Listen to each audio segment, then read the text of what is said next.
Welcome back to Good Day. We are here with this amazing canine pup, Kepi, and her handler, Robert Duvall.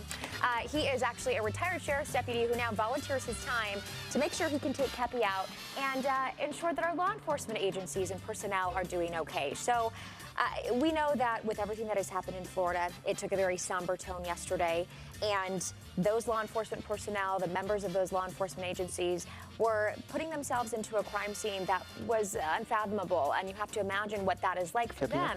So Kepi actually works with those personnel to make sure that they're doing okay as well, Robert. So tell me how Kepi came to be and what her primary role is here in this area. So Kepi is originally from the Canine Companions for Independence and trained as a facility dog. I spent time with Kepi training her on how to recognize emotional distress, anxiety, depression.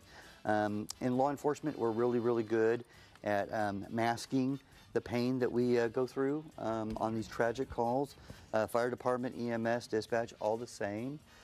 So there was nothing out there to help with this. So Kepi is specifically trained to sense those things and to alert me subtly, so that I could eventually go and talk to those folks and see if there's something that we can do to help. And you said Kepi also really does, her services help to prevent or at least catch early forms of PTSD within law enforcement personnel. That's correct. Yeah, we go do regular visits at our stations, so we cover somewhere right around 43 different agencies between Yolo and Solano counties. And during those visits is times that we may be approached by somebody and says, hey, I'd like to talk to you about a specific call, and that gives us the opportunity to sit down with them. And they can spend time with Kepi, they get to kind of download some of that information, and it does help. Rather than boxing it away, we're talking about it. Absolutely. Getting it out there. Getting it out there is so important. Kepi also knows how to high five and do a couple other tricks. You want to show us that real quick?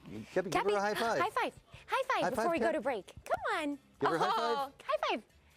Give her She's a high five. sleepy, huh, girl? Oh, you're so sweet. Oh, my goodness. Well, if you want more information, we're going to put more on our website. Of course, you volunteer your time with the Winters Police Department. If you would like to help donate, you can, of course, contact the police department. Robert Duvall, thank you so much for coming in. Thank you very much. Appreciate it. Bye, Kepi. Kepi, can you say bye? Bye, Kepi. Yeah. Bye. Bye.